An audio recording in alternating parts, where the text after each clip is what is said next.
What's going on, everybody? Welcome for episode 2 of season 1 of the Soapbox Heroes podcast. Thank you, everybody who's coming in and joining, whether that be at the beginning or later on. We appreciate you guys coming in, being Eric and Steven, ready to argue something that we discussed right at the end of last week, which is something that I hold near and dear to my heart, being Bigfoot. Sasquatch.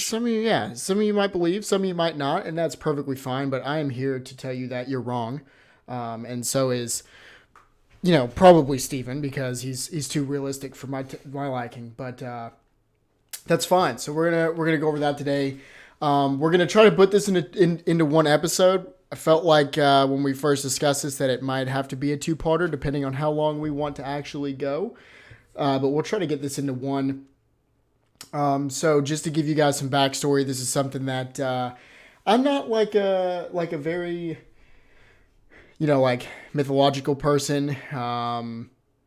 Ghosts and stuff like that, like paranormal stuff. It's not something that's really huge to me and stands out. But when you have stuff like this that evidence seems to come out for, whether that be believable or not, it's something it's always piqued my interest. I like watching the shows. I always get infatuated. Like if you talk to someone or see someone who watches Finding Bigfoot, you'll probably never find anyone else who's watched it more than me. I can't tell you how many times I've watched through that season and we didn't even find anything. And that's the worst part. But anyway, but I digress. So we're going to go over some stuff with that today. In all 100% reality and forthcoming, I don't really have notes on this. It's all going to be off of memory and just stuff that I can talk about. He knows a lot about Bigfoot. Yeah, there is a lot about it. But luckily, I have looked into and watched a lot of stuff on Bigfoot. So, for us going over that, I guess we can just start with pretty much some mythology behind it. A lot of times, this was something from a long time ago, from Indian tribes, from Native Americans and stuff like that always talked about these. But the one thing that really brought this out onto the mainstream of people really being able to see it was the Patterson film. I don't know if everybody is familiar with that, but everybody's probably seen it. You might not have known the name of it. It's the one that someone had got back in the 60s of what appears to be... When you think of Bigfoot, it's the Bigfoot film. Yeah, exactly. It's the one you think of when you think of Bigfoot. Right. It's the one that pretty much everybody probably had seen, where someone had a video they had taken out in a dry riverbed in the fall season, I believe, if I'm not mistaken, of what they come to say is a female Bigfoot walking across the riverbed. It's probably the clearest video that anybody has, and it's probably the most controversial ones. A lot of people have tried to poke holes in it. A lot of people have tried to defend it, going off of James Patterson's his credibility, stabilization for the actual film, which I thought was pretty interesting, with using technology now that they actually stabilized it. Steven, what do you think of the Patterson film? Now, you paint me as this skeptic in the intro, and to a certain degree, I am pretty skeptical of this stuff. Like, I do like to see something before I'm just going to be all like, yeah, that's a real thing. That's a real Sam Squinch. But at the same time, like, I'm huge into cryptids, and I love like cryptozoology and cryptobiology and all this other stuff. And when you look at that film, like as a child, I can remember seeing that because it's something that you get introduced to at some point in your life. And I can remember being a little child and seeing like the Bigfoot, and it's like, oh, that's out there. That's a thing.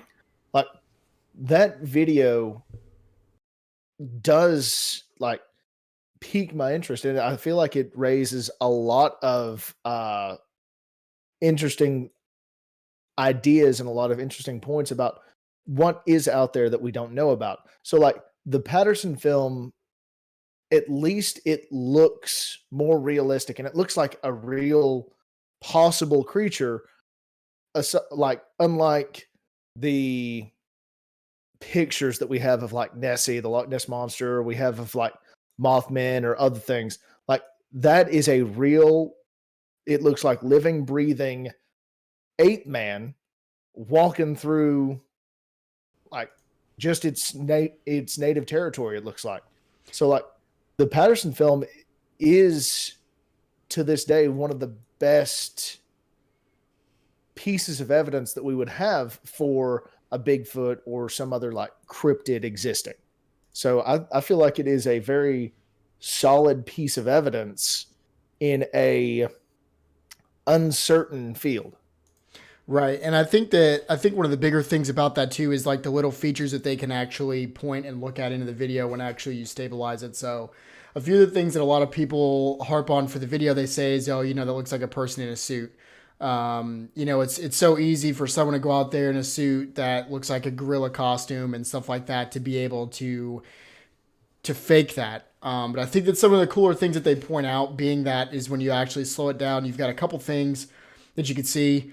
They say it's a female Bigfoot because you can actually see outline of breasts on the female Bigfoot, which I thought was something that's not very easy to create like it is, but the actual like the way it looks in there is something that's not easy to create when they have actually tried to duplicate it, as well as in one of the parts of walking you can see the actual bottom of the feet, which I think that some of the more interesting bits of evidence that you see are people who have tracks that they actually cast.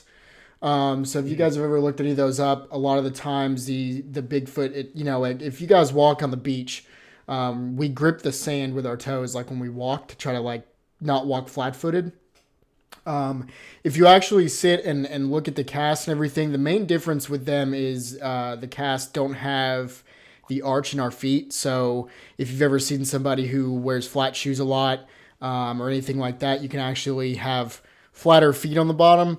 And with them walking outside the whole time, barefooted with no like arch structure in shoes like we have and stuff, it actually makes the arch in your foot go away. That's one of the cooler things that you can see. And then the fact of like the feet are just way, way bigger than ours.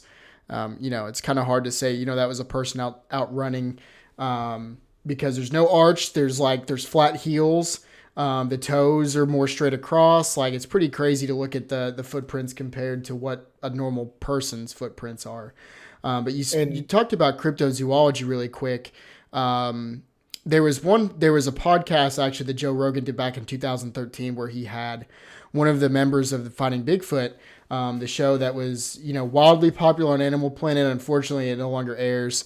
Loved to watch that show. But they actually had one of the cast members on there, and he was talking about cryptozoology. And that was 2013. I want to say it was 3 or 4 years before that. So back in like 2009-ish.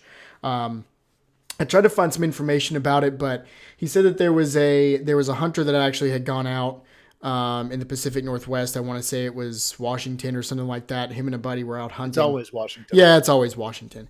So him and a buddy were actually out hunting, and they saw one, and one of the friends actually shot it, and it didn't kill it initially when they shot it. It rolled down the hill, but they actually went down to look for it and found that there were also two like adolescent, like small ones. They said they were probably the size of a toddler. They were pretty big, they said, for that, but they were grunting back and forth, making sounds to each other, talking, trying to find what I guess would be the mother that they actually had just shot.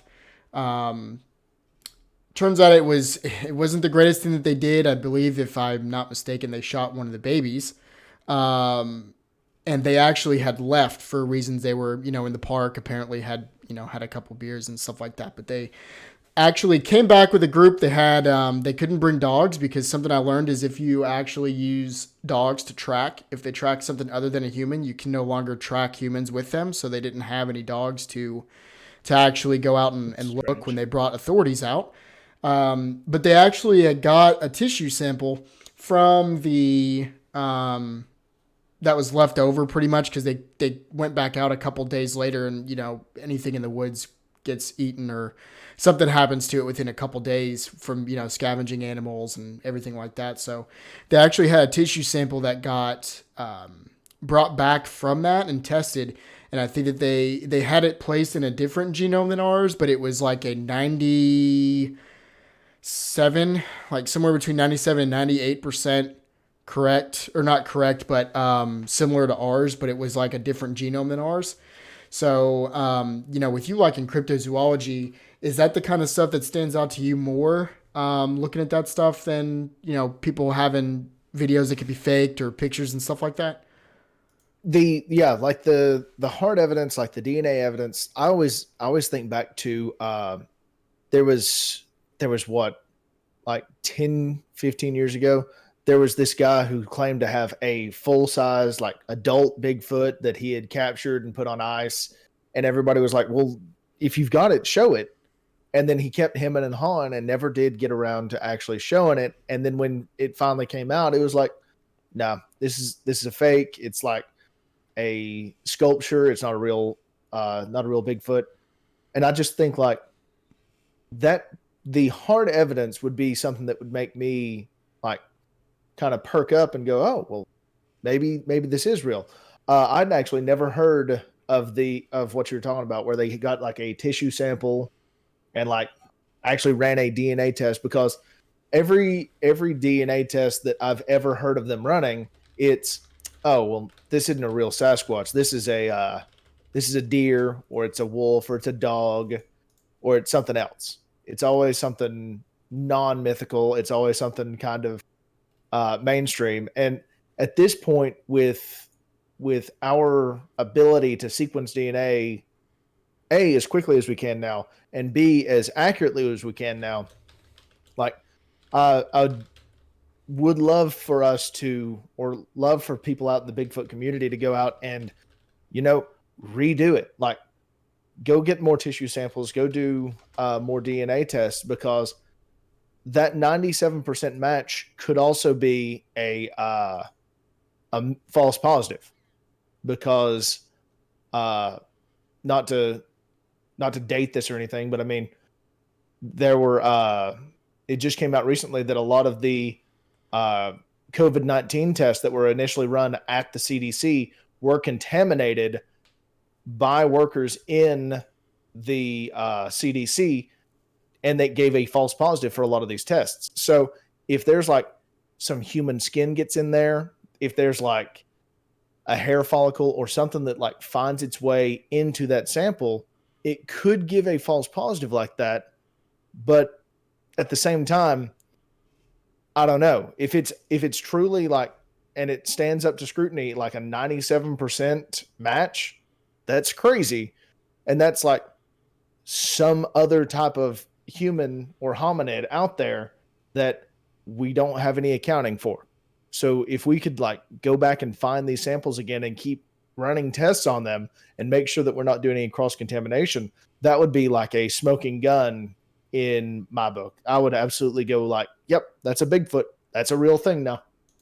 Right. And I think that one thing that people don't take into account too is the fact of, our forest right now is, our forests are pretty much exactly like the ocean in the fact of where 95% of it is unexplored. So, every day in the ocean, they're finding, new animals or new, fish, new, species that we thought were either extinct or didn't exist. And then they find it, and like they still do, like that one fish off the coast of Madagascar, like the really huge fish that was really, really popular back then, because they would fish and it was a prehistoric, species. The coelacanth?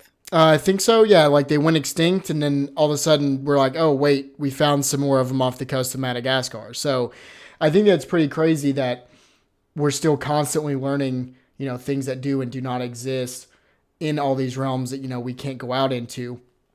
And some more interesting things, that we learned from, talking to, to our BFRO people, being the Bigfoot research field organization, or, listening to people like Jim Gaffigan, who is Bobo off of Fighting Bigfoot. When we talk to and listen to them talk about these things, we hear some stuff that we don't always see, because the only place that we see these sort of investigations are TV channels or in TV shows.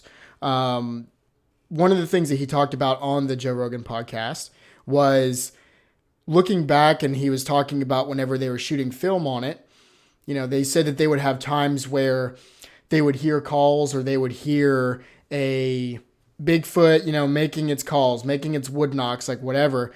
And he said, with having a parabolic microphone, you have to have it pointed exactly where it's coming from or you're not going to pick it up.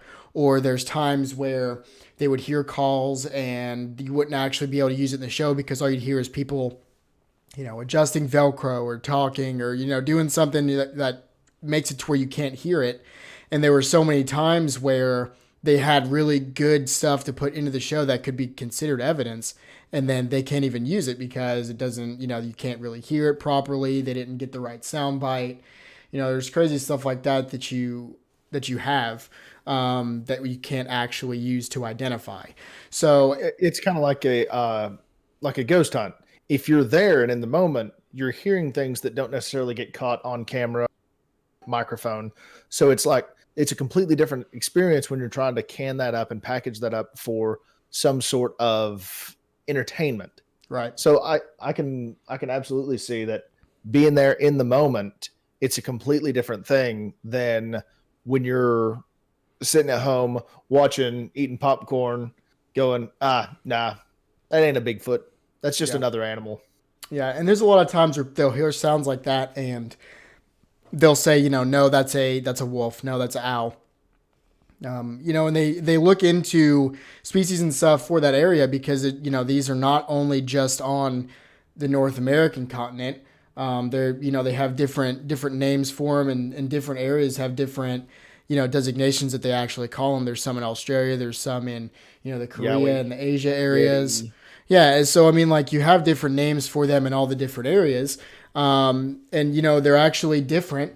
I'm probably going to mispronounce it, but like the species that got found, the appendix. Does that ring a bell to you?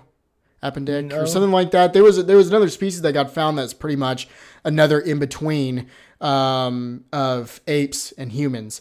So without getting into all the other stuff, I just think that that's pretty interesting to look over and to find those too, that there are other species that actually, are confirmed that would be an in-between and things like that. So one thing I do want to say is this is something I've probably, I don't know if I've told you or not before. I've only told a couple people. I think like my old roommate Megan knows, my friend Travis, whose house I was on the way to, knows. I don't remember if I told you or not, but there was a night in the summer of 2014. This was the summer after I came back from my freshman year of college, and I was hanging out with Travis still, was going over to his house, but I was working my part-time job at Food City, and they had me close that night as a courtesy clerk, so I worked until 11. And I turned around and left right from there and went to his house. And the area going up there when you turn left onto 311 or whatever to go to. Yeah, back in the middle of nowhere. Yeah, go to Bybee. So God's country. Yeah, right. Nothing but rolling hills, barns, and a house or two. So we actually, I was going out to his house that night. It was late. It was a little bit rainy. And we were driving, or not we, I was driving out on that road to go to his house. And the road that his house is on is off of another road, the main road. So when you go across this bridge, there's a small creek right before you get to his house. And I crossed over that bridge. So it was a little foggy where it was summertime and it was raining and everything. And I was in my 1998 Chevy Cavalier. So you can imagine the height of the car. Like, I'm 5'9" and some change, and it was up to my shoulders, like the car. So it's not a very tall car. And I was driving past an embankment that came right probably 50 yards before a house. And I was driving and something jumped off of the embankment, right, and landed in the road. It took 2 steps, what appeared to be upright steps. And then the next step was going off the other side of the road down another embankment off into pretty much a big clearing of trees. So to pretty much, I hate telling that story to anybody I do because it makes me sound insane. But I don't know what it was, but all I know is when it was out in front of my car, it was probably 20-ish, 30 yards in front of my car. And I played a little bit of quarterback, so I know length of yards. So it hopped down in front of the car, and it only took 2 steps to go across a 2-lane road. And then the third step was going off the embankment. It was probably, I would say 7.5 feet tall. I mean, it was a decent size bigger than my car. Like if I'd have hit it with my car, it probably would have. I mean, it probably would have like landed on the roof of like the top of my car. It squished you probably. Yeah, exactly. And I hate telling that story and to the couple people I have, and I've not told that story to anybody because it makes me sound insane. But I feel like it was a good time to share that one with this, and I mean it's been a while anyway. So Yeah, it's just that's the first time I've heard that one. yeah, and it's yeah, and Crazy. I don't tell, especially because I don't tell it to like a group of friends because like they're like, oh, you crazy, get roasted and stuff in the friend group. But see, that's Oh, just you're talking about Sam Squinch. it was a crazy because I pretty much like stopped the car. I rolled my window down because I had tinted windows and on the sides, and I rolled my window down to try to see it, and I couldn't really see anything going off into the trees before it got too thick for me to see. But it was like as soon as it happened, like I just saw it, and like I've seen bears. I mean, I lived out way in the more country than that when I was a kid. Like we used to have bears come up to our house. I've seen bears before standing up in our windows. And it was like it was way too tall to be a bear. I mean, if a bear jumped down off of a 12, 15 foot embankment like that, I guarantee it wouldn't do it standing up bipedal and then try to run across the road even like if that. even if it is walking on two legs, from what it sounds like, you're saying that it was a pretty graceful walk. It was a stride. Yeah, it was a stride. Took. Yeah. And bears aren't very, they don't look very like graceful when they're walking on Yeah. two legs. They're pretty goofy. Yeah. So wow, that's yeah. And so and crazy. it freaked me out. I got to Travis's house and told him about it. And I mean, that's the thing is, I refuse to sit there and be like, oh yeah, I saw Sasquatch. Cause like, you have different things of saying, it was a little foggy. It was rainy. It could have been anything or whatever, but like for me, I could still see it. It's pretty crazy. Like in my head, it was way too tall to be a bear, too long of strides to be a bear. It did not get on all fours. Like it wasn't like a deer. It wasn't an elk. It wasn't any of that kind of stuff that we have out here. And I've been pretty naturey, so I've seen all those animals before up close and stuff like that to know that that's not exactly what it was I saw. But I hate saying that's what it was because then you're like, well, now you just an instant believer and just making the story up to sound to prove your point. But it was really crazy experiences. So I've not had any others since that. But when you have those stories that they do off of Finding Bigfoot, I don't know if you've ever watched that show or not. They actually came to Knoxville in 2014, 2015 maybe. They came to Knoxville, which for many of we live in East Tennessee, so that's pretty close to us. Mm-hmm. Me closer than Steven, but they had their town hall meeting at the Sunsphere, and if you've ever watched that show, they do meetings where they bring people in, they ask them to tell their stories and stuff. They put a few of them on TV, and a few of them they plot their spots for, and they figure out the story, and they go and try to recreate it with Gaffman, who's Bobo, who's pretty tall. They try to make him go out and recreate it to kind of get a sense of the size and everything. So they had that town hall meeting here, and you'd be surprised. A lot of people have these kind of stories, especially the people that live more out in the country, of ones of saying, the Bigfoot came out and was looking in my window, or, walked across my yard and back out in the other part of the trees and stuff. So have you seen anything like that? Have you ever watched those or listened to people's stories? I haven't watched any of the Finding Bigfoot. I used to be big Monster Quest back in the day, but all the stories that they would tell were also very similar. The Bigfoot walked up and knocked on my door and asked me for a cup of sugar. Like those are the ones that I can't really like wrap my head around.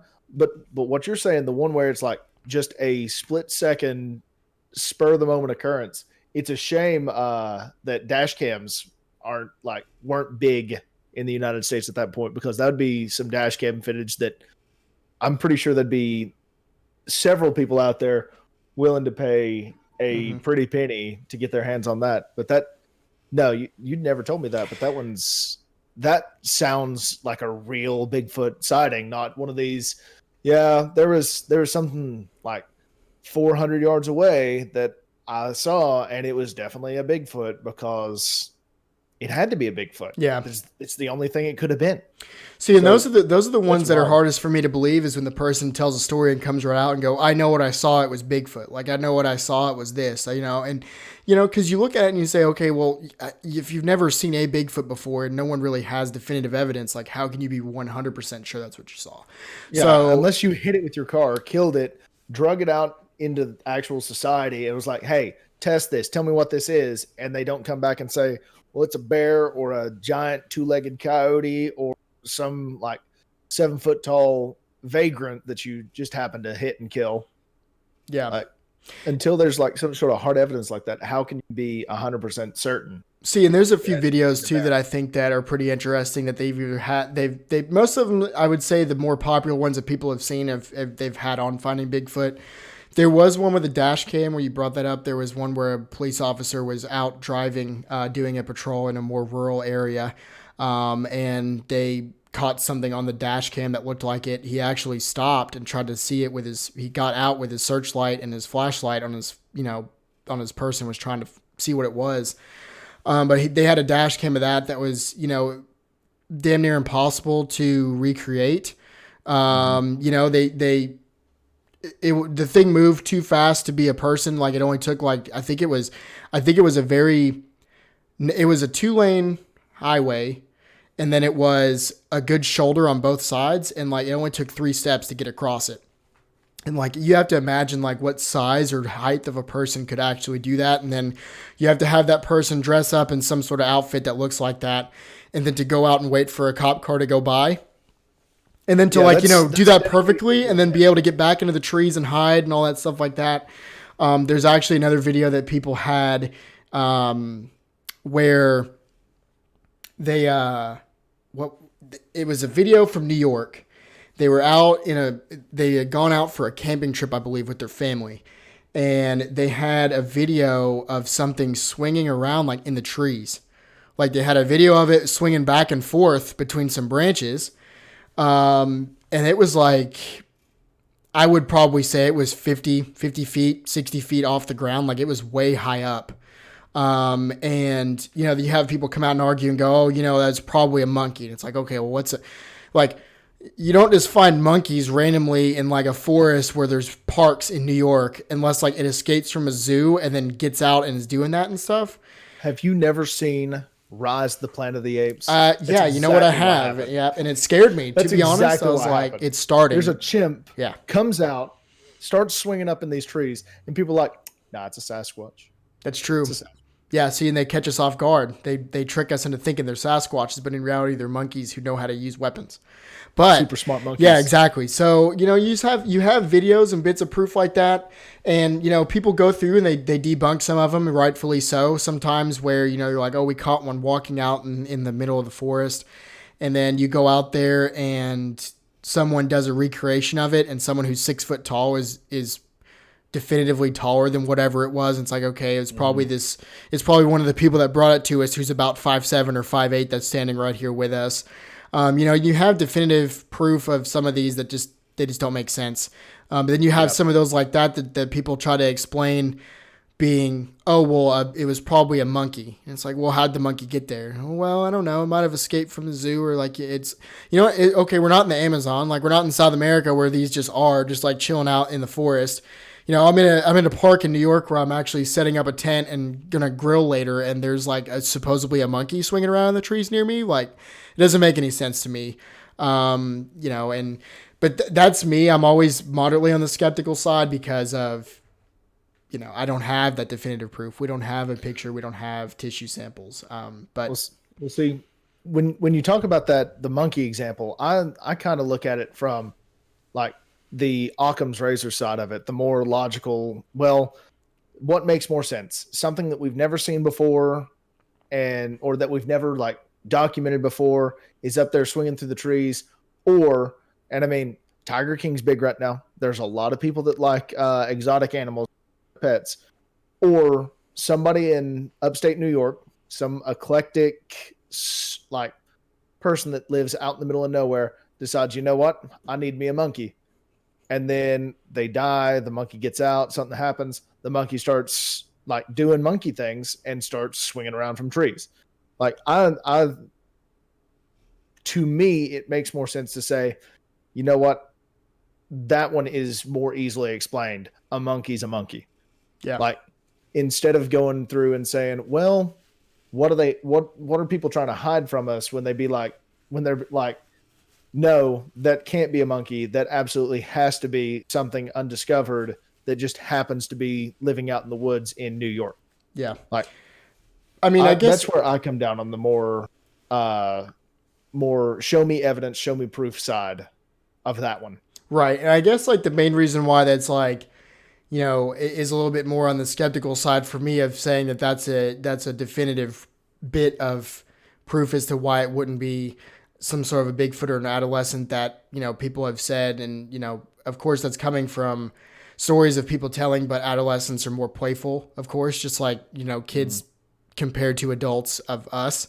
So that's one thing that they always say that they like to do is they like to play in the trees instead. It's like walking around chilling, which I mean, I get because like what else are you going to do out in the forest? You're going to play in trees. I mean, heck, I've climbed trees before and I'm a human. So, we have that bit of information that to go off of. And then when you turn around and say, well, it's probably a monkey coming from that. It's like one of those, yeah, that's what it looks like, but the stars have to align for that to be perfect. It's like someone has to be in that area of New York. They buy a monkey and then they let the monkey go or the monkey escapes. And then the monkey just like happens to be chilling in those trees like when those people are there and stuff like that. It's one of those ones where it's easy to also say on the other hand, okay, like the stars would have to align for that to be the actual proof of that to be it because yes, there are shows like Tiger King that comes out that shows that there are people who enjoy exotic animals. I mean, I've sat here and told myself, I think it'd be cool to have some sort of a safari cat or like some sort of like you get like a cub from like a mountain lion and then like you raise it and it ends up just being more like a domesticated large cat that has the ability to maul you to death. So, you have that kind of evidence of saying, yeah, people enjoy buying exotic animals and spending money on things that, normally you wouldn't see in a house, but you also have to remember that the stars have to align. If it's me, like, with my dog, I'm not getting rid of her, letting her accidentally escape. Like if I spent that much money on like an exotic animal that I'm not supposed to have, I'm not letting it out of the house, to be honest, because people see it and then, that's a waste of money because they come and take it. So I don't know, everybody has their own thing of how they keep up with animals and stuff, but that's just an interesting video. I remember. At the same time, I'm sitting here. This is an article from the 1990s, August 24th, 1990, from the New York Times talking about, is New York a jungle? It seems so to monkeys. And it's like, it's talking about just monkeys getting loose in New York City. And I get that New York City is a larger area. And I assume that this was not in New York City. I assume this is somewhere upstate where there are more forests and more woodlands. It's not the hustle bustle of New York City, but like it's talking about some South American squirrel monkeys getting loose in Queens, and they turned up in parks, cemeteries, yards, and garages. Again, you're right. It does have to be this perfect storm of monkeys and negligence and bad pet ownership and all this other stuff. But it's like, I still, this is where I will come down hard as a skeptic.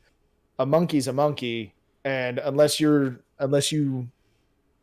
shoot it out of a tree and it's definitively more human-like, if I see something swinging in a tree, it's a monkey. Right. I don't shout Bigfoot unless I see some big feet. Right, and I mean that's the thing too is you have to go off of what we know as people and things that we have actual proof of saying monkeys do exist. We see them swing from trees in zoos. So like we know for a fact that those are a thing. So like when you see something, the saying is it if it looks like and it talks like it is. So I mean like if it looks like a monkey and it's doing things that a monkey does, like the easiest thing you can say is yeah, it's probably a monkey. April 26, 2020. Monkeys do exist. Monkeys do exist. Proof here. Yeah, proof.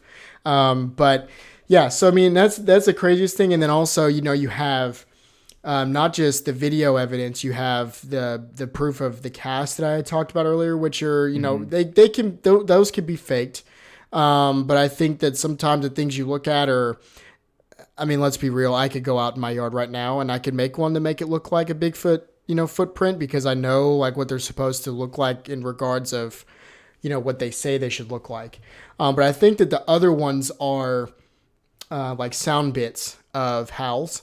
And then also you have like wood knocks. Have you seen anything about those before? I've heard like recordings of the wood knocks and that kind of stuff. I think the audio is probably some of the more convincing, at least to me, just because they are they are like something tangible. Something did make that sound, and it's not something necessarily that a human's going to be able to make. And we may not know every sound that every animal, but we know what the fox does. We know what owls sound like. We know what like the native fauna of these areas that they're going into are going to sound like. And then when you hear like a whoop or a like a very foreign sounding noise, that's the one that kind of gets under my skin and causes my skin to crawl, because it's like that's not supposed to be there. Where's that coming from? Right, and see that's the thing too on that show Finding Bigfoot. There is someone on there who is a microbiologist. Well, she's a biologist pretty much, and she is the one that's always very skeptical of it.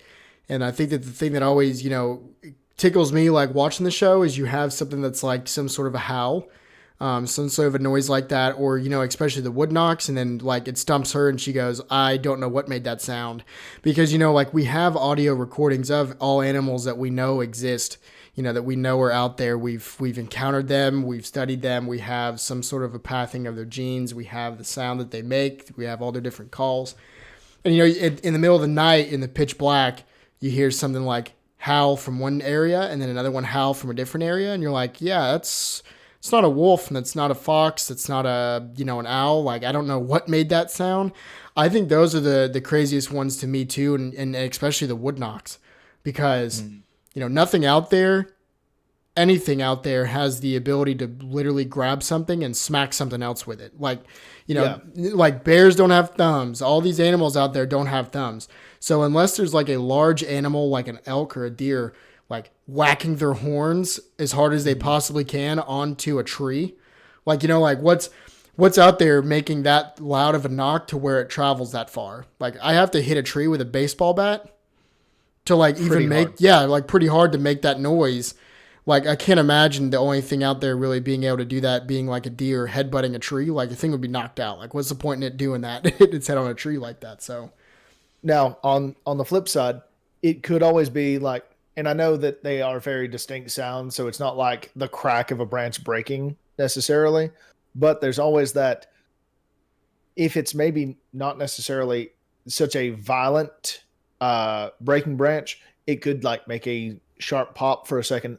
But to counter myself on this one, if it's just a tree branch breaking, and if they're doing like the parabolic microphones where they're having to put in a certain direction just to be able to hear it, like why are there so many branches breaking in one direction just consistently? So that's where I will go ahead and argue against myself. Like it could be a tree branch breaking, and there's plenty of trees out in the forest. I mean, it's a forest, but at the same time, how many of those trees constantly are having branches break? Like I've got two huge pine trees out beside my house, and they have branches break occasionally, but not just randomly. yeah. When we have big storms come through here, then yes, maybe I'll have a branch break off, and sometimes a rather sizable branch, but it's never just random. And like back behind my house, there's some pretty good woodlands, just a tiny little patch of woods. But I've taken my dog out there for walks and nothing. Yeah. No tree branches breaking, no big pops, just trees. Again, that's another thing I talk about, where the stars have to align, because what are the chances are, because multiple times in that show when you watch it, the sound that they get back of a tree knock happens after they do it. So it's like, what are the chances that they're going to like hit a tree with this, a piece of wood or something that makes a knock sound, and then 3 to 6 seconds later they hear one respond. Like a tree breaks randomly out like a quarter of a mile away that just happens to make a noise loud enough to hear. And then also on top of that too, they've had ones where there's been multiple knocks directly in a row, like one and then another one right after. So it's like you hear that, it's like, okay, how often are like branches gonna break perfectly to where you can hear, and then also for it to like carry that far, happen right after a knock, and then perfectly end, and then they don't hear anything else. It's just those ones, like the sounds of howls and the sounds of knocks and stuff. They're always the ones that I like to hear because, outside of video evidence, audio evidence is like the next best thing that you can have, in a regards of precedence. You have like visual or, physical proof. You have like video evidence and you have audio evidence. So if we can't get video like evidence, the best thing you're going to get is audio of the thing, doing something. So Like, yeah, and people can doctor audio and people can like do some, but like what's the point if you're trying to convince somebody that this thing is real and like not fake? What would be the point of like setting up a loudspeaker way out in the woods and just blasting these calls on command if you're trying to convince somebody that it's actually real? It's a whole lot more convincing if you are like coming on it organically. And I feel like a lot of these people, they are the type that they want to believe, but at the same time, they want others to believe and they want it to be an organic occurrence. They don't want to be like, well, this is what it would sound like, or they're going to go to the trouble to be like, well, to justify my existence, I'm going to go ahead and blast this sound out into the woods and then have another setup blasting the sound back, but slightly different. Like, I feel like with the audio stuff, it's so important that they come about and like get an actual representative sound for this creature. And then when they hear different variations of it, it's almost like, to me, yeah, going ahead and confirming, yeah, this thing exists and it's making all of these different calls.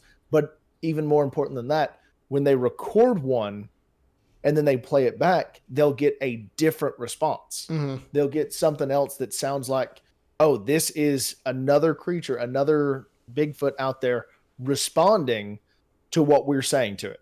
Right. So, and I think the other big thing about that too is the fact of it goes back to what we talked about with them having different looks, different demeanors and stuff like that they actually have on different continents. The sounds are actually different apparently from how they make their howls, which you have to remember their howls are pretty much like us talking. So people like us from Tennessee, we'll say y'all, or we say soda, or like whatever, but people up north, from like New York where my dad's from, they say idea instead of idea, or they call it pop, so it's like a different kind of dialect, and it's even that greater of a difference between continents because the ones you're probably dealing with in Australia have no connection to the ones in North America. Like they're not communicating. So they have different howls. They have different types of communication. And I think that that's a pretty big one too. And it would be one that would be an ever evolving way of mapping, audio patterns coming from them. The last thing I'll bring about when we talk about this is, have you seen any of the videos or pictures they have of like beds or like tents being made in the forest? Yes, I was actually thinking about that earlier. One of the episodes, I think this was just Monster Quest, because that's the one that I watched most when I was in like middle school and high school. Like they went about and they found a nest, and it was just a round structure, some sort of constructed den or some sort of bedding, and it was very clearly manipulated and not just a natural occurrence. And those as well, like that is a little bit more visual confirmation. And like the nests, I don't know of any other creatures that just like make nests out there on the ground in the same way that like a Bigfoot Sasquatch is reported to do. Right. And I think that that's the bigger one too is, it's that one is very controversial because it's easy to recreate. So me as a human with thumbs and construction capabilities, I can go out right now and I can make one of those in my backyard. But like the main Mm. thing that you see when you have those is how they're constructed. I mean, they're entirely made out of things, from the area. So you've got branches, you've got actual pieces of tree that people would break. They make it into like a tent kind of thing with just a simple crude opening, and then they make some sort of a bed layer made out of pine needles, leaves, like stuff like that they would sleep on. So you think like a person can easily make those, but at the same time you have to think one, it's in the middle of nowhere, so if someone's gonna fake it, that's how they're gonna do it. But the one thing that always Hmm. stands out to me on how it's done is most of the time they always find some bit of foreign hair. They find some sort of a Bigfoot track. They find some sort of like the hair can never be traced to it's not a person. Like whenever they do the actual like genealogy for it, they always find some sort of stuff on that. And then one thing that everyone always says when they find it is how bad it smells. So Hmm. one thing that they always say about the Sasquatch is they have like a very nasty smell. People always compare it to like a skunk mixed with sewage, like a name that the people call them are skunk apes, another Yep. term for them because they smell so bad. So most of the time they say you can smell it when it's moderately close, and then all of a sudden you'll stop smelling it, and that means it figured out that you were there and it went away. So that's the one thing that they have with those, and it's kind of like I would imagine it's probably a smell you couldn't recreate because a lot of people say it doesn't exactly smell like a skunk. Like we've all smelled skunks.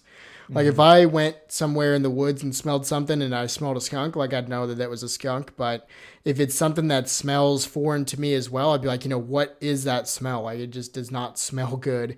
It's not a skunk, but it's not anything that I've ever, you know, had the displeasure of smelling before. So I think that those are pretty interesting that the people have. I think that the like the bed, like the bed things are pretty interesting because they got to sleep somewhere. If they're relatable to there's some sort of humanoid or something like that. I mean they're probably not just gonna lay down in the middle of the ground and just sleep like most animals would. I mean even bears they sleep in caves. They find somewhere that has shelter. Yeah. So something smart enough to stay away from us, to know not to be seen, to like stay hidden enough in the vastness of the forest to not ever be like definitively caught is probably smart enough to make some sort of a bed. And, So and extending upon that, like you also mentioned like the Bigfoot tents and that kind of stuff. And I was sitting here doing a quick Google and looking at just Googled Bigfoot structures and seeing a bunch of uh, pictures of people coming across or reporting coming across just a bunch of trees laid over in very specific ways. Like they're all laid over on top of one another. And again, that one, that to me, even though there's all kinds of coincidence out in the world, like the one that I'm looking at specifically, it's from what looks like a trail cam or somebody like just put a fairly low res image. It's still very clear what you're looking at, but it's a kind of low res image from August 22nd, 2016. And there's like 10 or 15 trees laid over in between two other younger trees. And you don't just have all of these trees happen to fall in the same way. That looks very intentional and very planned for just a random occurrence out in the woods. yeah. And as many of these exist, it seems like it's too coincidental unless there's something we don't know about trees and they just really like to lay on top. Yeah, well, I mean, like that's the thing is that's so easy to recreate. I mean, someone could take 2 hours. They take some trees, they go stack them up, and go, "Whoa, look what I stumbled upon." So that's why Indeed. those are hard for me to see as visual evidence sometimes because I'm like, if there's a will, there's a way. If I want to recreate that to make some sort of waves to show that look what I found, I mean, I can do it. But at the same time, like if that person randomly came across that and there are like 10, 11 trees, very large trees laid Yeah, across. and these aren't like saplings; these are trees. Yeah. See, like that kind of thing, the trees are not going to fall that way unless they're all planted and lined up in a line, and then they're all literally broken at the same time to fall that way. Yeah, these are And coming then from multiple different directions to land in between these two small. right, and then also on top of that, you have to think of with these things being so much larger than we are, that kind of stuff, moving those kind of trees, doing that sort of construction is a lot easier for something of that size than it is for like someone like me. Like if you take like two of me out there and like, hey, go take these trees and build a like build a roof over yourself where you could sleep on the ground. I'm like, I'm not going to be able to do that because I'm not big and strong enough to be able to move those trees to do that. Mm-hmm. But when you've got something that's between 7.5 to 9 feet tall, 800 pounds, like the thing, and and it's a humanoid. It's not like a bear. Bears weigh that much, but like their muscles aren't built, the same. Like they can't pick a tree up.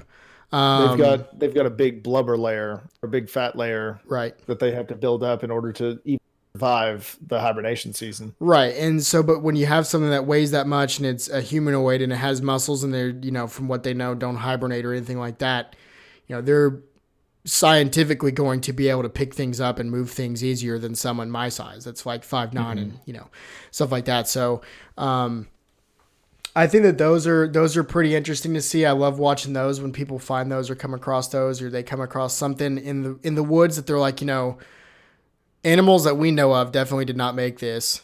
I did not make this unless there's literally someone living out here in the middle of nowhere that made a tree tent. Yeah. And that's, and that's as you do. Yeah.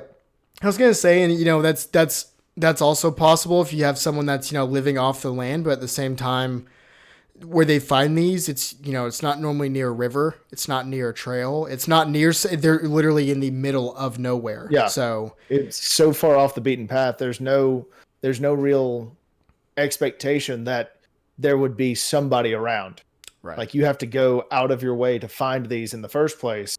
So, why would somebody intentionally go that far away from any like water source or any like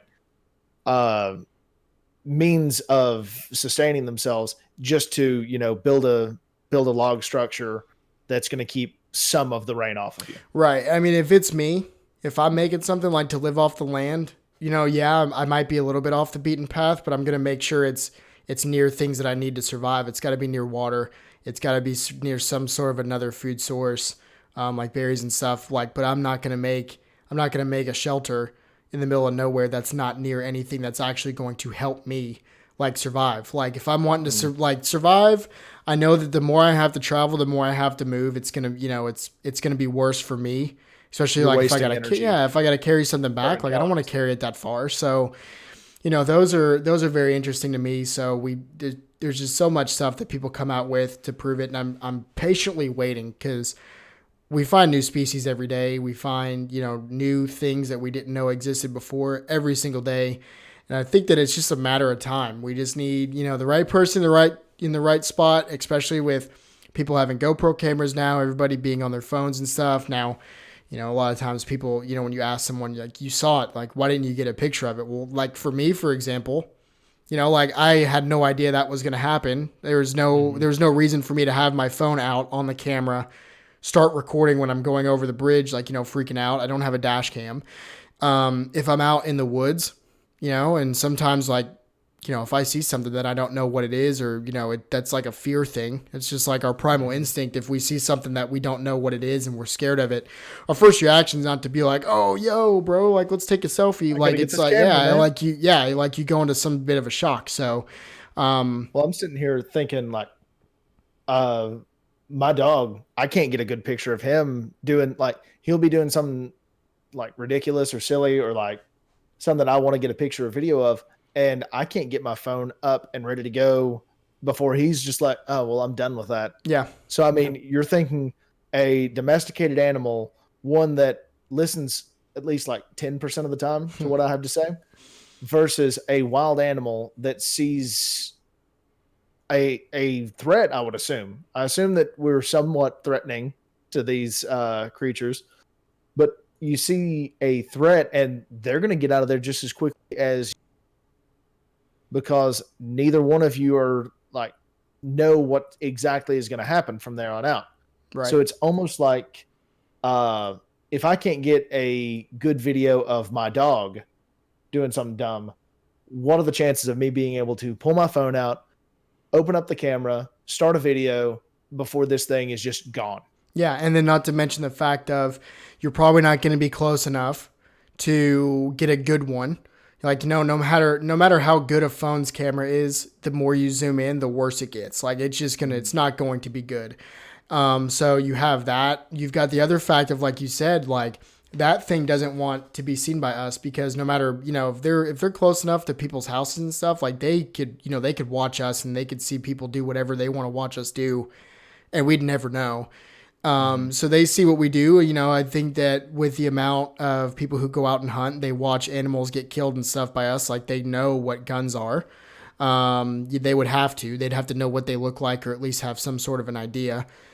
So on top of that, you've got someone out in the woods making a lot of noise, doing something. Also, could possibly have a gun, like stuff like that. So we're definitely seen as a threat. Like, no animal is going to come up to us when we're out making all that noise in the woods, let alone something that's smart enough to understand not to come up to us. And then also, when we see something like that, we're on the same spectrum as they are. We're like, I don't know what that is. I don't know if I shoot it with this gun, if it's going to stop it or not. I don't know what I'm really going to do. So I'd rather not get into some sort of an altercation with something that's way bigger than I am. You don't go out in the woods, you don't see a bear like 12 feet away and you go, I bet I could shoot that and kill it. You're gonna try to figure out what you're gonna have to do to survive. So I think that it puts you into the same boat as they are. So it's two living beings making the conscious subconscious decision in between fight or flight of saying I'd rather go away than fight. So like the people in this area that go out and hunt bears, it's like mostly the dogs are doing the majority of the work. At the same time, like that thing can kill me. And all the dogs that I'm taking with me, if it like gets it in his mind that it's had enough of my crap, I'm done. The dogs are done.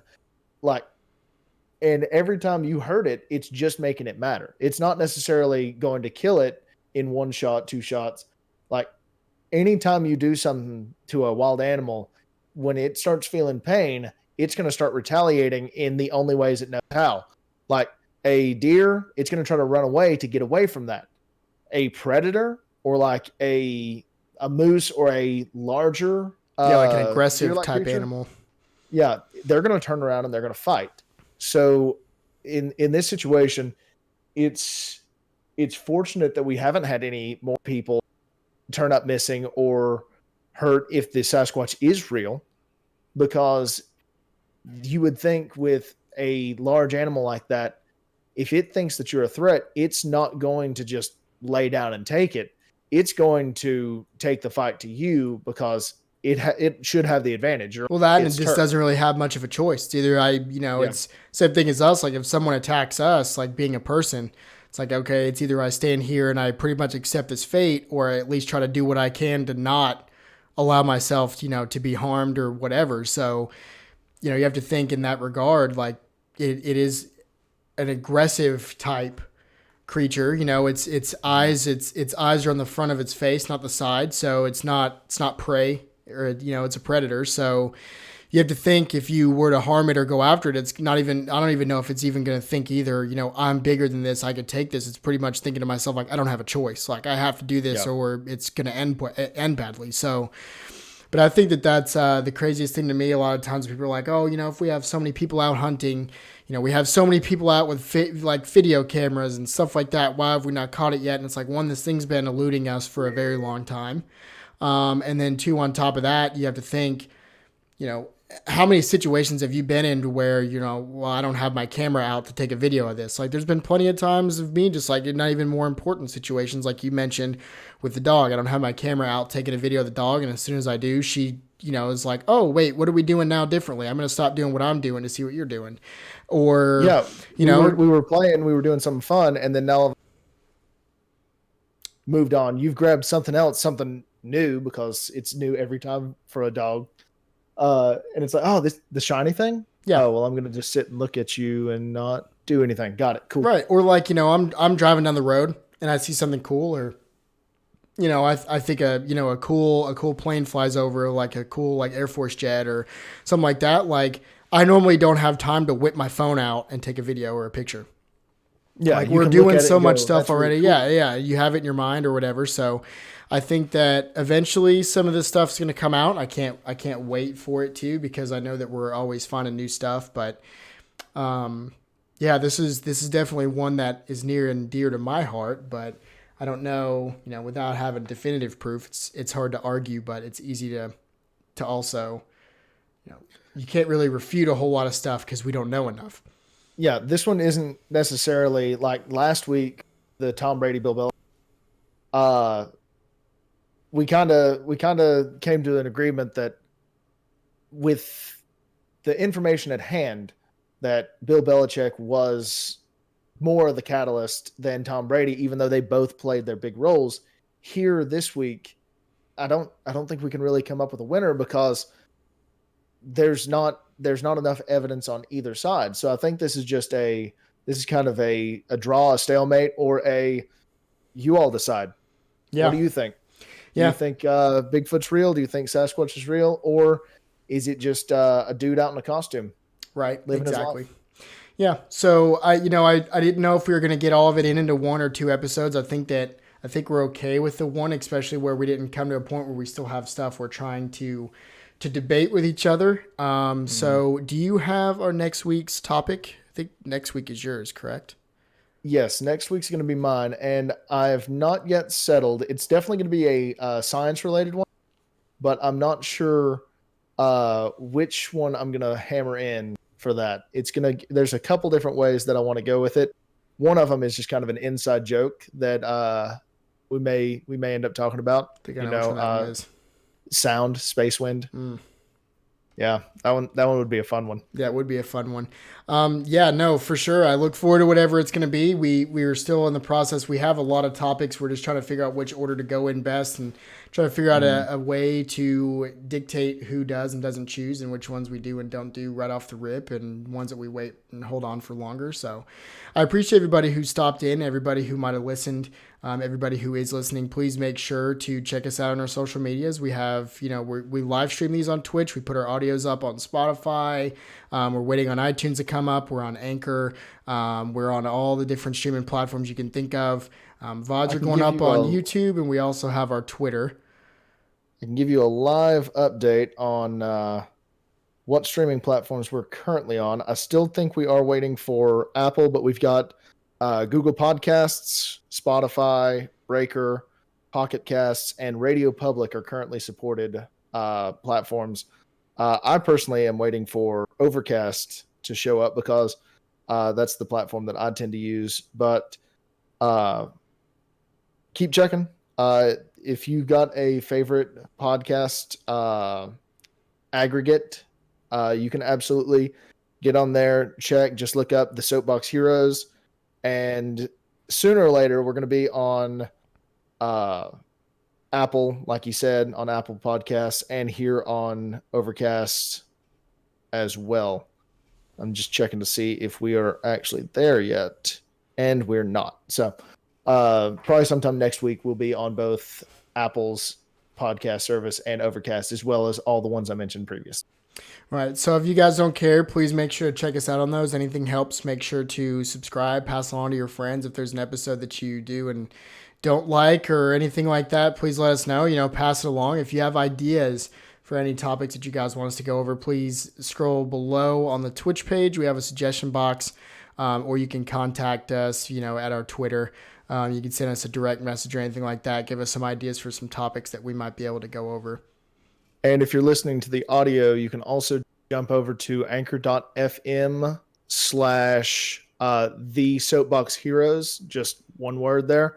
And then there's a message bar up there where you can send us a message, whether audio or text, and we will be able to get that, and we'll take your suggestions into account for future episodes. Yeah, I think that's going to do it for this one, everybody. Like you said, we kind of came to a draw on this one. I hope everyone enjoyed what we talked about. hope it made you guys go out and research some stuff. I enjoy finding things and hearing things that make me go and look up the stuff that they talked about and everything. But I hope that everybody enjoyed the podcast. We appreciate you guys coming in and checking it out. Like I said, check our social medias out, check the podcast audios out and everything. Please make sure to give us a follow, subscribe, whatever the function might be, to make sure that you stay up to date on our episodes as we continue through the season 1 and start this journey off together. Yep. I think he's got it all. Cool. All right, everybody. Have a good rest of your day. See y'all next